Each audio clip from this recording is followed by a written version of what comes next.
اقبال رحمۃ اللہ علیہ کے اشعار ہیں. انہوں نے کہا انسان کو مخاطب کر کے کہا کہ تجھے اللہ نے کتنا اونچا مقام دیا تھا، کائنات کی ایک ایک چیز کو تیری خدمت میں لگا دیا تھا، تیرے قبضے میں دیا تھا. ہیں تیرے تصرف میں یہ بادل یہ گھٹائیں، ہیں تیرے تصرف میں، تیرے اختیار میں، تیرے قبضے میں اللہ تعالیٰ نے دی تھی. ہیں تیرے تصرف میں یہ بادل یہ گھٹائیں، یہ گنبد افلاک یہ خاموش فضائیں. یہ گنبد جو آسمان کی شکل میں ہے، یہ گنبد افلاک یہ خاموش فضائیں، یہ کوہ یہ صحرا یہ سمندر یہ ہوائیں. کوہ کہتے ہیں پہاڑوں کو، یہ کوہ یہ صحرا یہ سمندر یہ ہوائیں، تھی پیش نظر کل تو فرشتوں کی ادائیں. اگر عقیدہ مضبوط نہیں ہے تو پڑھا لکھا ہے، گیانی ہے، ایجوکیٹ انسان ہے، وہ بھی معمولی چیزوں سے ڈرنے لگ جاتا ہے. تیمور لنگ جب اپنے علاقے سے ہندوستان پر حملہ کرنے کے لیے آ رہا تھا تو دریائے جمنا کو پار کر رہا تھا. جب پار کر رہا تھا کچھ جیوتشیوں نے کہا، اس کے ساتھ نجومی ہوں گے ستاروں کو دیکھ کر قسمت بتانے والے، کہا کہ گھڑی منحوس گھڑی ہے. کے ساتھ رہنے کی وجہ سے، رفاقت کی وجہ سے، پڑوس کی وجہ سے ان میں عقیدے کی کمزوریاں بہت ساری ہمارے اندر آ گئی. اب دیکھیے بہت سارے مسلمان جس طرح وہ کام کرتے ہیں وہ شرک والے ہمارے مسلمان بھی کرتے ہیں. کتنے سارے مسلمان ہیں جب وہ اپنے گھر کی بنیاد رکھتے ہیں تو وہ خون بہاتے ہیں، تو ہمارے ہاں بھی خون بہاتے ہیں، خون بنیاد میں بہا رہے ہیں.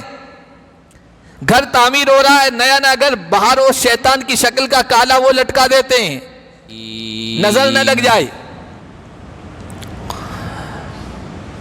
قل لن يصيبنا إلا ما كتب الله لنا هو مولانا وعلى الله فليتوكل المؤمنون.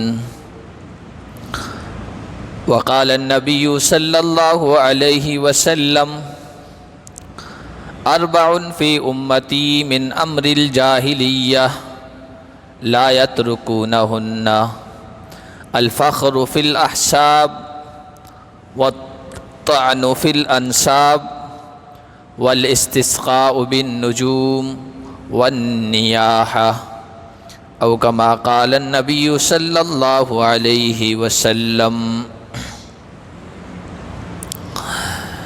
محترم بزرگوں اور عزیز دینی بھائیوں، اسلام کا بنیادی عقیدہ عقیدہ توحید ہے، اور اس پر بہت زیادہ زور دیا گیا ہے. نبی پاک صلی اللہ علیہ وسلم جب تک مکہ میں رہے سب سے زیادہ توحید پر آپ نے زور دیا ہے، توحید کی طرف دعوت دی ہے. اور سب سے پہلا رکن کہیے جس پر اسلام کی عمارت کھڑی ہے وہ توحید ہے. پلر کھمبا جس پر اسلام کی عمارت ہے وہ توحید کا رکن اور اس کا پلر ہے. اسی لیے اللہ کے نبی صلی اللہ علیہ وسلم اپنے صحابہ کو جب کہیں بھیجا کرتے تھے تو انہیں کچھ ہدایات دیتے تھے کہ جس قوم کی طرف جا رہے ہیں انہیں یہ ہدایات دینی ہے، ان باتوں کی تعلیم دینی ہے، ان کو یہ پیغام پہنچانا ہے. اس میں سب سے سر فہرست، سب سے پہلے ٹاپ پر وہ توحید کی تعلیم ہوتی تھی. حضرت معاذ بن جبل رضی اللہ تعالی عنہ کو اللہ کے نبی صلی اللہ علیہ وسلم نے یمن کا ذمہ دار گورنر بنا کے بھیجا تھا. جب آپ صلی اللہ علیہ وسلم بھیج رہے تھے اس وقت آپ صلی اللہ علیہ وسلم نے ان کو چند نصیحتیں فرمائی، چند مشورے دیے. ان میں سب سے پہلی بات جو آپ صلی اللہ علیہ وسلم نے حضرت معاذ کو زور دے کر کہی تھی، کہا یا معاذ انک تأتی قوما من اہل الکتاب فلیکن اول ما تدعوہم الیہ شہادۃ ان لا الہ الا اللہ. اے معاذ، تم اہل کتاب کی ایک قوم کے پاس جا رہے ہو، بھیجے جا رہے ہو، سب سے پہلا پیغام تم ان کو پہنچانا وہ اس بات کا پیغام، اس بات کی گواہی کہ اللہ کے علاوہ کوئی معبود نہیں ہے، یہ ان تک پیغام پہنچانا ہے. اور ایک موقع پر حضرت معاذ ہی فرماتے کہ کنت ردیف رسول اللہ صلی اللہ علیہ وسلم، میں اللہ کے نبی صلی اللہ علیہ وسلم کے پیچھے سواری پر بیٹھا تھا، تو اللہ کے نبی نے مجھے متوجہ کر کے فرمایا یا معاذ هل تدری ما حق العباد علی اللہ وما حق اللہ علی العباد. اللہ کا بندوں پر کیا حق ہے تمہیں پتہ ہے، اور پھر بندوں کا اللہ پر کیا حق ہے تمہیں پتہ ہے. حضرت معاذ کہتے ہیں میں نے کہا یا رسول اللہ آپ ہی بہتر جانتے ہیں. آپ صلی اللہ علیہ وسلم نے ارشاد فرمایا فإن حق العباد علی اللہ ان یعبدوہ ولا یشرکوا بہ شیئا. بندوں پر اللہ کا حق، بندوں پر اللہ کا حق یہ ہے کہ ایک اللہ کی عبادت کریں، اس کے ساتھ کسی کو شریک نہ ٹھہرائیں. وحق العباد علی اللہ، جب وہ یہ کام کر لیں گے تو پھر ان بندوں کا حق اللہ کے ذمہ ہو جاتا ہے، اور پھر وہ یہ ہوتا اللہ یعذب من لا یشرک بہ شیئا، جو توحید پر کاربند ہو جاتا ہے، توحید کو اپنا لیتا ہے اور اللہ کی ذات اور صفات میں کسی کو شریک نہیں ٹھہراتا ہے، تو پھر بندوں کا حق اللہ پر بن جاتا ہے کہ اللہ ایسے بندوں کو عذاب میں مبتلا نہیں کرتا ہے. تو یہ بنیادی جو عقیدہ ہے اسلام کا وہ عقیدہ توحید ہے. اور توحید کا مطلب کیا ہے؟ اللہ کو اپنی ذات میں بھی اکیلا سمجھنا، کہ وہ اکیلا ہے، اس کا کوئی شریک نہیں ہے، نہ اس کا کوئی کنبہ ہے، نہ اس کی کوئی برادری ہے، نہ اس کی کوئی فیملی ہے، نہ اس کی کوئی اولاد ہے، نہ اس کے والدین ہیں، نہ اس کے اعزاء اقربا رشتہ دار ہیں. وہ ذات میں بھی اکیلا ہے اور صفات میں بھی اکیلا ہے. صفات میں اکیلا ہونے کا مطلب یہ ہے کہ پیدا کرنے والا بھی وہی ہے، موت دینے والا بھی وہی ہے، موت اور حیات کی کنجی اور چابی اسی کے قبضے قدرت میں ہے. زندگی سے بھی وہ نوازتا ہے، موت سے بھی وہی دوچار کرتا ہے. رزق کا خزانہ اسی کے پاس ہے، جس کو چاہتا ہے روزی دیتا ہے، جس کی روزی میں چاہتا ہے کشادگی پیدا فرماتا ہے، جس کی روزی میں چاہتا ہے تنگی پیدا فرما دیتا ہے. عزت اور ذلت بھی اسی کے قبضے قدرت میں ہے. فتح و شکست، ہار و جیت، کامیابی و ناکامی، سب کچھ اسی کے پاس ہے.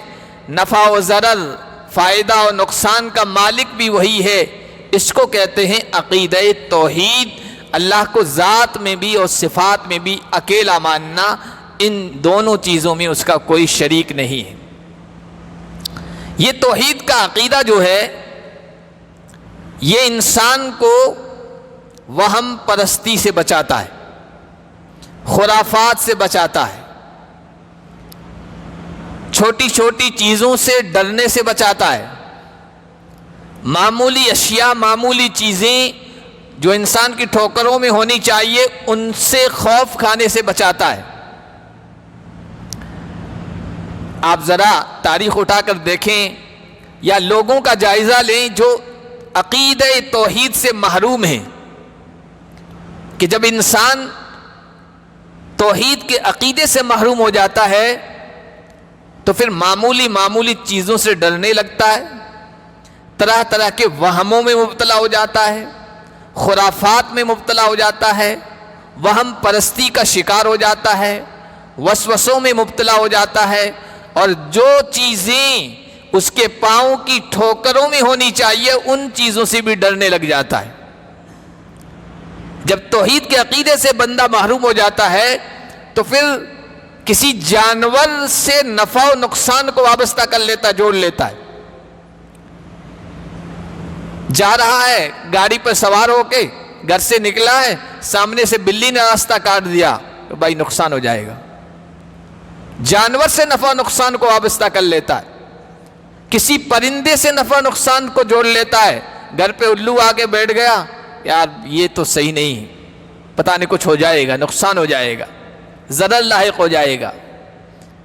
جب انسان توحید کے عقیدے سے معروم ہو جاتا ہے تو پھر ایسی معمولی چیزوں سے جو انسان کی خادم ہیں, انسان کے سامنے ان کی کوئی حیثیت نہیں ہے, ان سے ڈرنے لگتا ہے, ان سے خوف کھانے لگتا ہے. انسان کا دل کمزور ہو جاتا ہے, عقیدہ کمزور ہو جاتا ہے, اس کا قلب ضعیف ہو جاتا ہے, اور خود انسان پھر کمزور ہو جاتا ہے, پھر کائنات کی ہر چیز سے ڈرنے لگ جاتا ہے. آپ دیکھ لیجئے, جو قوم شرک میں مبتلا ہیں, جو انسان شرک میں مبتلا ہے, جن چیزوں کو اللہ تعالیٰ نے اس کی خادم بنایا تھا کہ یہ انسان کی خادم ہے, انسان کے فائدے کے لیے ہم نے بنائی ہے, انسان کے غلام بنائی ہے, انسان ان چیزوں کو استعمال کرے, ان سے اپنا کام بنائے, ان کی خدمت انسان لے, وہ چیزیں انسان کی خدمت کے لیے پیدا کی گئی ہیں, انسان ان سے ڈرنے لگ جاتا ہے, آگ سے ڈرنے لگ جاتا ہے, پانی سے ڈرنے لگ جاتا ہے. جہاں کچھ محسوس ہوتا ہے طاقت و قوت کسی چیز میں, اس کے سامنے ہاتھ جوڑ کر کھڑا ہو جاتا ہے, سورج کی پوجا کرنے لگ جاتا ہے, نہروں کی پوجا کرنے لگ جاتا ہے. کوئی بڑا درخت دیکھا گھنا سا, اس کے پتہ نہیں اس کے سلسلے میں طرح طرح کا عقیدہ بنا لیتا ہے, کمزور ہو جاتا ہے. اسی لیے علامہ اقبال رحمۃ اللہ علیہ کے اشعار ہیں, انہوں نے کہا, انسان کو مخاطب کر کے کہا کہ تجھے اللہ نے کتنا اونچا مقام دیا تھا, کائنات کی ایک ایک چیز کو تیری خدمت میں لگا دیا تھا, تیرے قبضے میں دیا تھا, ہیں تیرے تصرف میں یہ بادل یہ گھٹائیں, ہیں تیرے تصرف میں, تیرے اختیار میں, تیرے قبضے میں اللہ تعالیٰ نے دی تھی, ہیں تیرے تصرف میں یہ بادل یہ گھٹائیں, یہ گنبد افلاک یہ خاموش فضائیں. یہ گنبد جو آسمان کی شکل میں ہے, یہ گنبد افلاک یہ خاموش فضائیں, یہ کوہ یہ صحرا یہ سمندر یہ ہوائیں. کوہ کہتے ہیں پہاڑوں کو, یہ کوہ یہ صحرا یہ سمندر یہ ہوائیں, تھی پیش نظر کل تو فرشتوں کی ادائیں. فرشتوں جیسی مخلوق کو تیرے سامنے جھکا دیا تھا, تیرے سامنے سجدہ ریز ہونے کا حکم دیا تھا. آئینے ایام میں آج اپنی ادا دیکھ, آئینے کے سامنے آج اپنے کو دیکھ, تو ان چیزوں سے ڈرنے لگ گیا ہے. تو یہ عقیدہ توحید وہ ہے جو انسان کو مضبوط کرتا ہے, ورنہ انسان وہموں میں مبتلا ہو جاتا ہے, خرافات میں مبتلا ہو جاتا ہے, اور طرح طرح کے کمزور عقیدے اپنا لیتا ہے.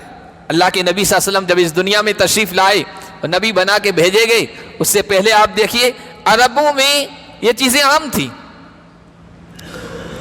آدمی گھر سے سفر کے لیے نکلتا تھا اور باہر, گھر کے باہر پرندہ اگر دکھ جاتا تھا, چڑیا دکھ جاتی تھی, اس کو اڑاتا تھا, چھو کر کے اڑاتا تھا. اگر وہ دائیں جانب اڑ گئی تو اس کا مطلب سفر جاری رکھیں, جس مقصد کے لیے جا رہے ہیں ہم کامیاب ہوں گے. اور خدا نخواستہ وہ بائیں طرف اڑ جاتی تو کہتے اب تو نقصان ہو جائے گا, سفر ملتوی, اب آئندہ کبھی دیکھیں گے, دوسرے دن دیکھیں گے. کوئی پرندہ گھر کے اوپر آ کے بیٹھ گیا تو اس کو منحوس سمجھتے تھے. شاعروں نے بھی کہا, ہر شاخ پہ الو بیٹھے ہیں اب انجام گلستہ کیا ہوگا. الو کو منحوس سمجھتا تھا انسان, کہ وہ حالانکہ الو کے ہاتھ میں کیا ہے, نہ نفع ہے نہ نقصان, نہ آبادی ہے نہ بربادی, لیکن پرندوں میں, جانوروں میں وہ سمجھنے لگے کہ یہ بھی نقصان پہنچا سکتے ہیں. کسی خاص دن کو منحوس سمجھتے تھے, کسی خاص رات کو منحوس سمجھتے تھے, کسی خاص گھڑی کو نحوست والی سمجھتے تھے, کسی خاص مہینے کو, خاص دن کو بھی. اور آج بھی دیکھیں آپ, لوگ سمجھتے ہیں منگل کے دن فلاں فلاں کام نہیں کریں گے نقصان ہو جائے گا, فلاں دن یہ کام نہیں کرنا ہے نقصان ہو جائے گا. عربوں میں بھی یہ تھا. اللہ کے نبی صلی اللہ علیہ وسلم جب تشریف لائے تو اس وقت یہ بھی ایک تصور تھا, ایک سوچ تھی کہ شوال کا جو مہینہ ہوتا ہے اس میں بھی شادی کرنا. یہ سفر کا مہینہ چل رہا ہے, سفر کے مہینے کو بھی منحوس سمجھتے تھے لوگ, شوال کے مہینے کو بھی منحوس سمجھتے تھے کہ شوال کے سفر میں کے مہینے میں, سفر کے مہینے میں کوئی سفر کریں گے وہ ناکام ہوگا, تجارت کریں گے تو فلاپ ہو جائیں گے, کاروبار بڑھے گا نہیں, کامیاب نہیں ہوگا, شادی کریں گے تو وہ کامیابی کے ساتھ شادی کا معاملہ گزرے گا نہیں, پورا نہیں ہوگا. طرح طرح کے تصورات. شوال کے سلسلے میں بھی ایسا ہی تھا، چنانچہ وہ شادی نہیں کیا کرتے تھے۔ حضرت عائشہ صدیقہ رضی اللہ تعالیٰ عنہ فرمایا کرتی تھی، لوگوں کی اس سوچ کو سامنے رکھ کر کہتی تھی کہ لوگ شوال کو منحوس سمجھتے ہیں، شادی نہیں کرتے ہیں، حالانکہ اللہ کے نبی صلی اللہ علیہ وسلم سے میری شادی شوال کو ہی ہوئی ہے، اور میری رخصتی بھی شوال کو ہی ہوئی ہے، اور کائنات میں اس سے بابرکت جوڑا کوئی لا کے دکھا دو،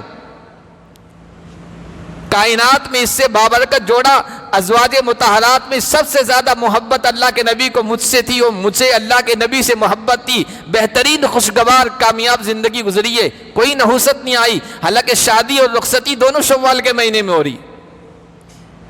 تو لوگوں کا عقیدہ تھا اس طرح کا، مہینوں کے سلسلے میں، گھڑیوں کے سلسلے میں، خاص دن کے سلسلے میں، خاص راتوں کے سلسلے، یہ سب وہم میں مبتلا قومیں تھی یا لوگ تھے۔ اسلام نے اس وہم پرستی کو توڑا ہے، خرافات کو ختم کیا ہے، اور ایسا ختم کیا، عقیدہ توحید کو ایسا راسخ و مضبوط ذہن و دماغ میں کیا کہ پھر لوگ ان چیزوں کو تصور بھی نہیں لاتے تھے۔ حضور علیہ السلام پر ایمان لانے والی ایک باندی تھی، زنیرہ نام تھا ان کا، مسلمان ہو گئی، توحید کو اپنا لیا، اللہ کے نبی صلی اللہ علیہ وسلم کی غلامی میں آ گئی۔ مکہ کے مشرکین و کفار نے بہت ستایا، ظلم کیا، اور اتنا تشدد کیا، ان پر ظلم کیا کہ ان کی آنکھوں کی بینائی چلی گئی، نابینا ہو گئی۔ جب وہ نابینا ہو گئی تو کفار مکہ کہنے لگے، دیکھو اس نے ہماری دیویوں کو، دیوتاؤں کو برا بلا کہا، ان کے بارے میں اس طرح کی باتیں کی، ان کو چھوڑ دیا کہ بس کرنے والا ایک اللہ ہے، ان کے ہاتھ میں کچھ بھی نہیں ہے، نہ نفع ہے نہ ضرر ہے، نہ زندگی ہے نہ موت ہے، نہ عزت ہے نہ ذلت ہے، ہمارے معبودوں دیوی دیوتاؤں کے بارے میں ایسا کہا ہے۔ ان کی آنکھوں کی بینائی، روشنائی چلی گئی، روشنی ختم ہو گئی۔ ایسے موقع پر، یہ تو عورت ذات تھی، ایسے موقع پر ہمارے زمانے کا کوئی مرد بھی ہوتا تو ڈگمگا جاتا، عقیدے میں کمزور رہ جاتی کہ اس سے پہلے تو ایسا نہیں ہوتا، اب آنکھوں کی بینائی چلے گی، ہو سکتا ہے ایسا ہو گیا ہو۔ کوئی جاہل ان پڑھ تو کیا، عالم جانکار کوئی گیانی آدمی ہوتا نا، اس کا بھی عقیدہ ڈگمگا جاتا، متزلزل ہو جاتا، ہل جاتا ہو۔ لیکن اللہ کی بندی توحید میں پکی تھی، کہا کہ تم کہتے ہو کہ ان کو برا بلا کہنے یا چھوڑنے کی وجہ سے ہوا، نہیں، یہ اللہ کے کرنے سے ہوا ہے، ان کے ہاتھ میں کچھ بھی نہیں، اس لیے کہ ان کی آنکھوں کی بصارت گئی تھی، ظاہری آنکھوں کی روشنی گئی تھی، دل کی جو بصیرت تھی، دل کی جو آنکھیں تھی، وہ اندھی نہیں ہوئی تھی، وہ توحید کے نور سے منور تھی، روشن تھی۔ اللہ کے نبی صلی اللہ علیہ وسلم کو جب اس کی اطلاع ملی کہ اس طرح آنکھوں کی بینائی ان کی چلی گئی، کافروں نے، مشرکوں نے تانا دیا کہ ہمارے معبودوں نے ایسا کر دکھایا ہے، لیکن وہ اللہ کی بندی جمی رہی ہے۔ اللہ کے نبی بہت خوش ہوئے توحید پر ان کی استقامت، ثابت قدمی اور جمنے کی وجہ سے، اور اللہ کی بارگاہ میں ہاتھ اٹھائے، یا اللہ تیری اس توحید پر مضبوط اور مستقیم بندی کی آنکھوں کی بینائی کو لوٹا دے۔ ان کی آنکھوں کی بینائی واپس آ گئی۔ یہ توحید کی مضبوطی تھی کہ انسان پھر ان سب چیزوں سے ڈرنا بند کر دیا تھا، انسان نے خوف کھانا بند کر دیا تھا۔ کئی واقعات ہیں اس طرح کے، بہت مشہور واقعہ ہے، علامہ ابن کثیر رحمۃ اللہ علیہ نے البدایہ والنہایہ میں لکھا ہے کہ جب مصر فتح ہوا ہے، مصر حضرت عمر بن خطاب کے زمانے میں فتح ہوا ہے، اور فتح کرنے والے حضرت عمرو بن عاص رضی اللہ تعالیٰ عنہ تھے۔ مصر میں آج بھی دریائے نیل بہتا ہے، تو اس وقت اس طرح کا شرکیہ عقیدہ دریائے نیل کے ساتھ جڑ گیا تھا کہ ہر سال کسی خاص موقع پر جب تک ایک بلی نہیں دی جاتی تھی، ایک جان قربان نہیں کی جاتی تھی دریائے نیل کے اندر، اس وقت تک دریائے نیل چڑھتا نہیں تھا، پانی ابلتا نہیں تھا، جاری نہیں ہوتا تھا۔ اب مصر فتح ہوا، مسلمانوں کے زیر نگیں آیا، یہی معاملہ رہا۔ جب وہ وقت قریب آیا نا اس طرح بلی دینے کا، بلی چڑھانے کا، تو لوگوں نے حضرت عمرو بن عاص سے کہا، حضرت ہماری کھیتیوں کا دار و مدار اسی دریائے نیل پر ہے، بلکہ پورے مصر کی اکنومی، معیشت کا دار و مدار اس پر ہے، تو یہ کرنا پڑے گا، بلی دینی پڑے گی۔ حضرت عمرو بن عاص نے کہا، ہم تو موحد ہیں، توحید پرست ہیں، ایک اللہ کو ماننے والے ہیں، دریا سے نفع و نقصان کو کیوں وابستہ کر لیں گے، اور ایک انسان کی جان کو کیوں نقصان پہنچائیں گے، ایسا نہیں کر سکتے۔ لوگوں نے بہت اصرار کیا کہ حضرت آج تک کا تجربہ ہے، اس کے بغیر ہوگا نہیں، نقصان ہو جائے گا، اکال پڑ جائے گا، قحط سالی میں مبتلا ہو جائیں گے. کہا نہیں کر سکتا. تو لوگوں نے کہا چلو آپ اصرار نہ کرو، امیر المؤمنین عمر ابن خطاب سے مشورہ لے لو. خط بھیجا یا قاصد بھیجا امیر المؤمنین سے مشورہ کرنے کے لیے کیا کریں. حضرت عمر ابن خطاب رضی اللہ تعالی عنہ کے پاس جب یہ پیغام پہنچا ہے تو واپس جواب جو رپلائی دیا اس میں ایک خط تو حضرت عمرو بن عاص کو لکھا اور ایک دوسری پرچی ساتھ میں دی. کہا کہ یہ پرچی تم دریائے نیل میں ڈال دینا. اس میں لکھا تھا کہ ھذا من عبد اللہ امیر المؤمنین عمر بن الخطاب ان کنت تجری بامر اللہ فجری.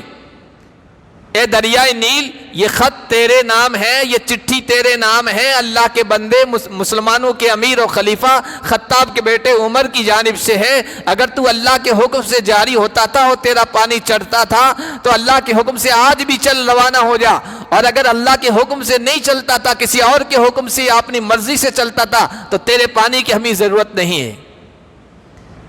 تاریخ دانوں نے لکھا کہ وہ پرچی دریائے نیل میں چھوڑی گئی، وہاں ڈالی گئی، اور ہفتے کا دن تھا، دوسرا سنیچر کا دن تھا. دریائے نیل 16 ہاتھ پانی اوپر چڑھ گیا، اور وہ دن ہے آج کا دن ہے، دریائے نیل میں پانی کی کمی نہیں ہوئی. کہا کہ ہم تو توحید پرست ہیں، کیوں بلی دیں گے ایک نہر، ایک پانی کو، دریا کو، نہر کو؟ نہیں، ایسا نہیں ہو سکتا ہے. ایسے مسلمانوں کی توحید پرستی کے نہ جانے کتنے واقعات ہیں.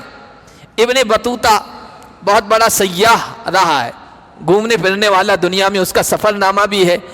تو ابن بطوطہ نے یہیں ہمارے ہندوستان کا ایک واقعہ لکھا ہے. یہ ساحلی جو علاقہ ہے کیرلا وغیرہ کا، ادھر کا کوئی واقعہ ہے. ابن بطوطہ سیاح تھا، گھومنے پھرنے والا تھا، تاجر، وہ گھومتا پھرتا تھا پوری دنیا میں. ساحلی علاقے میں بھی اسی طرح کا رواج تھا کہ دریا کے کنارے کوئی بد خانہ یا بت خانہ بنا ہوا تھا. ہر مہینے ایک کنواری نوجوان لڑکی کی بلی چڑھائی جاتی تھی تاکہ دریا آگے نہ بڑھے اور لوگوں کو نقصان نہ پہنچائے. اسی زمانے میں ایک مغربی یعنی مراکش وغیرہ کے ایک مسلمان تاجر تھا، نوجوان حافظ قرآن تھا، ابو البرکات اس کا نام لکھا ہے. وہ آیا ادھر، اس علاقے میں آیا تجارت کے لیے، کاروبار کے لیے. اور ایک کوئی بیوہ انتہائی بڑھیا عورت تھی، اس کے یہاں مہمان بنا، وہ اس کی میزبان بنی. وہ اپنے کاروبار میں ادھر ادھر چلے جاتے. ایک دن آیا واپس، شام کو دیکھا کہ بڑھیا بیٹھی ہے اور اس کے ارد گرد عورتیں بیٹھی ہے، آو بکا میں مبتلا ہے، رو رہی ہے. تو کسی ٹرانسلیٹر کے ذریعے سے زبانیں الگ تھی دونوں کی، پوچھا کہ بھائی رو کیوں رہی ہو؟ اپنی میزبان سے پوچھا. تو کہا کہ اصل میں یہاں رواج ہے کہ ہر مہینے ایک نوجوان لڑکی کی بلی دی جاتی ہے، اس کو بدخانے میں بٹھایا جاتا ہے اور رات کو بٹھایا جاتا ہے، صبح وہ مردہ پائی جاتی ہے. کوئی شیطانی طاقت ہے جو دریا کے کنارے سے ظاہر ہوتی ہے اور اس کو ختم کر دیتی ہے. آج میری ایک بیٹی کے نام پرچی نکلی ہے اور آج رات اس کو بٹھانا ہے، اس لیے میں رو رہی ہوں. تو حافظ ابو البرکات جو تھے مراکش کے رہنے والے تاجر، وہ ایک دم نوجوان جیسے لگتے تھے، داڑھی نہیں تھی چہرے پر. بعض لوگوں کو ہوتا ہے بڑی عمر ہو جاتی ہے داڑھی نہیں ہوتی ہے، نوجوان کنوارے جیسے ہی لگتے تھے. تو کہا کہ ایسی بات ہے، رو مت، تمہاری بیٹی کے بجائے مجھے بٹھا دینا. کہا کہ نقصان پہنچ جائے گا. کہا کوئی بات نہیں، چونکہ وہ موحد تھے، ایک اللہ کو ماننے والے تھے، نفع و نقصان اسی کے ہاتھ میں. کہا میں بیٹھ جاؤں گا، تم گھبراؤ نہیں. چنانچہ وہ رات میں جا کے وہاں بیٹھ گئے اس بدخانے میں، اور اپنے ورد اوراد جو بھی ہوتا ہے مسلمان پڑھتا ہے شیطانی طاقتوں سے بچنے کے لیے. آیت الکرسی اور احادیث میں بہت ساری دعائیں بتائی گئی ہے. وہ اپنے قرآن کی تلاوت کرنے لگے، دعائیں پڑھنے لگے، ورد اوراد میں مصروف رہے، منہوک رہے، منہمک رہے. صبح لوگ تماشا دیکھنے آئے کہ مرے ہوئے ہوں گے، چلو دیکھتے ہیں. صبح آ کے لوگ کیا دیکھتے ہیں کہ وہ اسی طرح بیٹھے ہیں، اپنے ذکر و اذکار میں مشغول ہیں. لوگ بہت خوش ہوئے. یہ خبر وقت کے راجا تک پہنچی. اس نے ابن بطوطہ نے اس کا نام وشنو راجا لکھا ہے. تو راجا تک پہنچی تو وہ بھی بڑا خوش ہوا کہ اس مصیبت سے نجات ملنے والی ہے. ابو البرکات وہاں پہنچے، پوچھا کہ یہ کیا معاملہ ہے؟ کہا کہ بھائی ہم ایک اللہ کو ماننے والے ہیں، اس کی توحید کو ماننے والے ہیں. ہمارا عقیدہ یہ ہے کہ نہ نفع نقصان نہ دریا کے ہاتھ میں نہ شیطان کے ہاتھ میں، صرف اللہ کے ہاتھ میں. وہ اگر نہ چاہے تو کوئی ذات نقصان نہیں پہنچا سکتی ہے. ہمارا یہ عقیدہ ہے، اس کی وجہ سے یہ ہوا ہے. تو بادشاہ نے کہا ایک مہینہ اور رہو، آئندہ یہی تاریخ آئے گی تو پھر اسی طرح ایک لڑکی کو بٹھانا پڑے گا، اس کے بجائے ہم تجھے بٹھائیں گے اور ہم اپنی آنکھوں سے دیکھیں گے. کیا معاملہ ہوتا ہے. وہ 1 مہینہ اور ٹھہرے, پھر اسی طرح کا معاملہ ہوا, کچھ بھی نقصان نہیں پہنچا, تو بادشاہ بھی مسلمان ہو گیا, اس کی پوری رعایا عوام جو پرجا تھی وہ بھی مسلمان ہو گئی عقیدہ توحید پر مضبوطی کی وجہ سے. تو یہ حقیقت ہے, جب انسان کا عقیدہ مضبوط ہوتا ہے تو وہ جاہل ہو, انگوٹھا چھاپ ہو, لیکن اس کا عقیدہ اگر مضبوط ہے تو پھر کسی چیز سے نہیں ڈرتا ہے. اور اگر عقیدہ مضبوط نہیں ہے تو پڑھا لکھا ہے, گیانی ہے, ایجوکیٹ انسان ہے, وہ بھی معمولی چیزوں سے ڈرنے لگ جاتا ہے. تیمور لنگ جب اپنے علاقے سے ہندوستان پر حملہ کرنے کے لیے آ رہا تھا تو دریائے جمنا کو پار کر رہا تھا. جب پار کر رہا تھا کچھ جیوتشیوں نے کہا, اس کے ساتھ نجومی ہوں گے, ستاروں کو دیکھ کر قسمت بتانے والے, کہا کہ گھڑی منحوس گھڑی ہے, اس وقت آپ دریائے جمنا کو پار مت کیجیے, آگے فتح نہیں ملے گی, کامیابی نہیں ملے گی. وہ زیادہ پڑھا لکھا انسان نہیں تھا, لیکن اپنے ان لوگوں سے کہا کہ ہم ارباب توحید ہیں, ہم ارباب تنزیہ و تقدیس ہیں, یہ اس کے جملے تھے. ہم تو ایک اللہ سے نفع و نقصان کو وابستہ کرنے والی قوم ہیں, ستاروں سے اور گھڑیوں میں نحوست کو ہم سمجھنے لگ جائیں, ایسا نہیں ہو سکتا. وہ آگے بڑھا, جس گھڑی کو جوتشی, نجومی, ایسٹرولوجر منحوس کہہ رہے تھے کہ ناکامی ہوگی, شکست کا سامنا ہوگا, اسی میں اس نے جیت حاصل کی. عقیدہ مضبوط تھا. آج یہ عقیدے کی کمزوری ہمارے درمیان آ گئی. برادران وطن ہندو بھائیوں کے ساتھ رہتے ہوئے جہاں بہت ساری باتیں رسم کی, رواج کی, رہن سہن کی, روایات کی ہمارے اندر ہماری زندگیوں میں آ گئی ہے, شادی بیاہ میں, خوشی غمی میں, اسی طرح عقیدے کی بہت ساری چیزیں, کمزوریاں ہمارے اندر آ گئی. ان کے ساتھ رہنے کی وجہ سے, رفاقت کی وجہ سے, پڑوس کی وجہ سے ان میں عقیدے کی کمزوریاں بہت ساری ہمارے اندر آ گئی. اب دیکھیے بہت سارے مسلمان جس طرح وہ کام کرتے ہیں وہ شرک والے ہمارے مسلمان بھی کرتے ہیں. کتنے سارے مسلمان ہیں جب وہ اپنے گھر کی بنیاد رکھتے ہیں تو وہ خون بہاتے ہیں, تو ہمارے یہاں بھی خون بہاتے ہیں, خون بنیاد میں بہا رہے ہیں. گھر تعمیر ہو رہا ہے, نیا نیا گھر, باہر وہ شیطان کی شکل کا کالا وہ لٹکا دیتے ہیں, نظر نہ لگ جائے. کچھ شکل ایسی ہوتی ہے غیر مسلم لٹکاتے ہیں, مسلمان بھی لٹکا رہے ہیں. اور نئی گاڑی لی ہے تو نیمبو اور وہ نمک مرچ وہ بھی لٹکا رہے ہیں, نقصان نہیں ہوگا. یہ تصورات ہمارے اندر آ گئے ان کی وجہ سے. نئی نویلی دلہن آئی, گھر میں کوئی نقصان ہو گیا, کسی کی موت ہو گئی رشتہ دار کی کہ اس کی نحوست کی وجہ سے ہوا ہے. یہاں تک کہ گھر کس طرح بننا چاہیے, کون سا کمرہ کس سائڈ میں ہونا چاہیے, بیت الخلاء کس طرف ہونا چاہیے, کونا کس طرح ہونا چاہیے, دروازے کتنے ہونے چاہیے, کس رخ پہ ہونا چاہیے, واسطو کی کلا جو کہتے ہیں پنڈت بتاتے ہیں. بہت سارے مسلمان ان سے جا کے پوچھتے ہیں ڈرائنگ روم کس جانب ہونا چاہیے, اس کا رخ کدھر ہونا چاہیے. یعنی ان چیزوں میں نحوست سمجھنے لگے, ان سے جا کے مشورہ کرنے لگتے ہیں.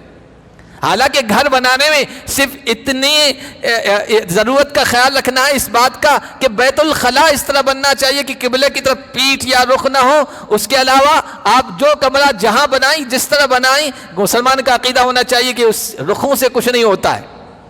ہاں انجینئر سے پوچھنا چاہیے, کسی عالم سے یا کسی تعویذ والے سے یا کسی فال نکالنے والے سے پوچھنے کی ضرورت نہیں. انجینئر سے پوچھیے کہ بھائی کس طرح بنائیں کہ روشنی بھی خوب آئے, ہوا بھی خوب آئے. بس ان دو چیزوں کی ضرورت پڑے, باقی اس کے علاوہ کچھ پوچھنے کی ضرورت نہیں.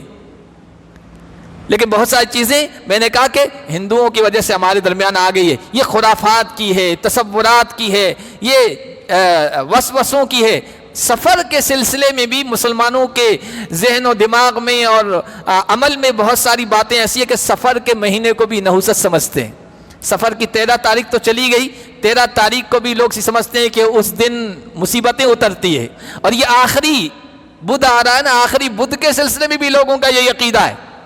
اس دن نئے کپڑے پہنتی عورتیں پبلک پارک میں جاتی ہے, کھانا طرح طرح کا پکا کے جاتے ہیں پارکوں میں اور علاقوں میں, الگ الگ چیزیں. لیکن ہے یہ تصور کہ آخری بدھ جو ہے یہ بھی مصیبتوں سے چھٹکارے کا ہے. حالانکہ شریعت میں اس طرح کا کوئی تصور نہیں ہے. اللہ کے نبی صلی اللہ علیہ وسلم نے کچھ نہیں بتایا ہے. یہ خرافات ہیں جو عقیدہ توحید کو کمزور کرتی ہیں. اللہ کے نبی نے حالانکہ اتنا صاف طور پر کہا کہ لا سفارہ, سفر میں کوئی نحوست کی چیز نہیں ہے. نہ کوئی دن میں نحوست ہے, نہ کسی مہینے میں نحوست ہے, نہ کسی رات میں نحوست ہے, نہ کسی گھڑی میں نحوست ہے, نہ کسی عدد میں نحوست ہے. کتنے سارے لوگ خاص ڈیجٹ عدد میں نحوست سمجھتے ہیں. آپ ہوٹلوں میں جا کے دیکھیے, ترقی یافتہ ملکوں میں بھی خاص تعداد کا کمرہ نمبر نہیں ہوگا, 13 نمبر کا کمرہ نہیں ہوگا, 113 نہیں ہوگا. یہاں تک کہ کھیلنے والے کھلاڑی ہوتے ہیں جن کو ہمارے نوجوان آئیڈیل سمجھتے ہیں، وہ بھی ایک خاص عدد کی وہ جرسی نہیں پہنتے ہیں کہ اس سے تو پھر ناکامی ہو جائے گی۔ یہ سارے توہمات ہیں، خرافات ہیں، یہ عقیدے کی کمزوری ہے، یہ اللہ پر توکل و بھروسے کی کمزوری ہے۔ مومن کو تو توحید میں مضبوط ہونا چاہیے اور اللہ پر بھروسہ، جس پر اللہ پر بھروسہ ہوگا وہ سب سے طاقتور انسان ہوگا۔ حضرت عبداللہ ابن عباس سے کسی نے پوچھا ما اقوی الناس، لوگوں میں سب سے زیادہ قوی، طاقتور، مضبوط انسان کون ہے؟ تو اس نے کہا المتوکل علی اللہ، جو اللہ پر بھروسہ کرتا ہے وہ سب سے زیادہ طاقتور انسان ہے۔ اسی لیے اللہ پر توکل و بھروسے کا بدلہ بھی بہت شاندار ہے۔ ایک حدیث میں آیا، یہ حدیث سنا کر میں اپنی بات ختم کرتا ہوں۔ اللہ کے نبی صلی اللہ علیہ وسلم ایک مرتبہ صحابہ میں بیٹھے تھے، آپ نے گفتگو فرمائی، گفتگو کرنے کے دوران یہ بات ارشاد فرمائی کہ عرضت علی الامم، میرے سامنے پچھلی ساری امتیں اور قومیں پیش کی گئی، موسیٰ کی قوم، عیسیٰ کی قوم، ابراہیم کی قوم، ہر نبی کے ماننے والے امتی میرے سامنے پیش کیے گئے، میرے سامنے وہ منظر پیش کیا گیا۔ میں نے دیکھا کسی نبی کے ساتھ چھوٹی سی جماعت ہے، کسی کے ساتھ اس پر ایمان لانے والا ایک آدمی ہے، کسی پر دو ہیں، کسی کے ساتھ کچھ لوگ ہیں۔ پھر اچانک میں نے دیکھا سواد عظیم، ایک بہت بڑی تعداد نظر آ رہی ہے، تو میں نے یہ خیال کیا کہ یہ میری امت کے لوگ ہوں گے، تو مجھ سے کہا گیا کہ نہیں، یہ موسیٰ کی قوم ہے۔ پھر مجھ سے کہا گیا ادھر آسمان کے کنارے کی طرف دیکھو، میں نے ادھر دیکھا، ایک بہت بڑی تعداد آسمان کے کنارے پر چھائی ہوئی۔ مجھے کہا گیا ادھر دیکھو، میں نے ادھر دیکھا، بے شمار لا تعداد لوگ ادھر بھی نظر آئے۔ تو مجھے کہا گیا یہ آپ کی امت ہے، یہ بڑی تعداد، یہ آپ کی امت ہے۔ اور پھر فرمایا حضور نے کہ مجھ سے کہا گیا یہ ادھر اور ادھر اتنی بڑی تعداد نظر آ رہی ہے، ان میں 70,000 لوگ ایسے ہیں جو بغیر حساب کتاب کے، بغیر عذاب کے سیدھے جنت میں ان کو داخلہ ملے گا، انٹری ملے گی، سیدھا جنت میں چلے جاؤ، یہ ان سے کہا جائے گا۔ تو مجھے بڑی خوشی ہوئی، میں نے کہا کس وجہ سے، ان کی کیا خوبی ہوگی، کیا خصوصیت ہوگی کہ بغیر حساب کتاب کے جنت میں داخل کیا جا رہا ہے؟ تو حضور نے فرمایا کہ مجھ سے کہا گیا کہ ہم الذین لا یسترقون ولا یتطیرون وعلی ربہم یتوکلون، ان کے اندر 3 خوبیاں ہوں گی۔ ایک تو یہ کہ اللہ پر مکمل بھروسہ کرتے ہیں، اور جب کوئی ان کو کوئی نقصان پہنچ جاتا ہے، کوئی نظر لگ گئی، کوئی بظاہر بیماری لگ گئی، تو یہ جو قرآن اور حدیث سے دم کی آیتیں ہیں اور دعائیں ہیں وہ پڑھ کر خود دم کر لیتے ہیں، کسی سے دم نہیں کرواتے ہیں، اللہ پر بھروسہ کرتے ہیں۔ ولا یتطیرون، کسی چیز سے بدفعلی نہیں لیتے ہیں، نحوست نہیں لیتے ہیں، اور اپنے رب پر توکل کرتے ہیں، بھروسہ کرتے ہیں کہ جو رب کی مرضی ہوگی وہی ہوگا، کسی سے کچھ نہیں ہوگا۔ ایک صحابی تھے، وہ کھڑے ہو گئے، حضرت عکاشہ کہا یا رسول اللہ ادعو اللہ ان یجعلنی منہم، اللہ سے دعا کر دیجئے ان 70,000 بغیر حساب کتاب والوں میں میرا نام بھی شامل ہو جائے۔ حضور نے کہا تو شامل ہو گیا، تیرا نام شامل کر دیا گیا۔ ان کی دیکھا دیکھی ایک اور صحابی کھڑے ہو گئے کہ یا رسول اللہ میرے لیے دعا کر دیجئے کہ ان خوش نصیبوں میں میرا نام بھی شامل ہو جائے۔ حضور نے کہا سبقک بہا عکاشہ، یہ ایک کے لیے خاص تھا، عکاشہ تیرے سبقت لے گئے، تجھ سے آگے نکل گئی۔ تو یہ ہے توکل۔ توکل انسان اتنی خوبی، اتنی بہترین خوبی ہے کہ اس کی وجہ سے انسان کسی سے ڈرتا نہیں ہے، بس اللہ کی ذات سے نفع نقصان کو وابستہ کرتا ہے۔ اللہ پاک ہم سب کو ہر طرح کی خرافات سے، وسوسوں سے، عقیدے کی کمزور سے محفوظ فرمائے اور عقیدہ توحید پر مضبوط رہنے کی توفیق عطا فرمائے۔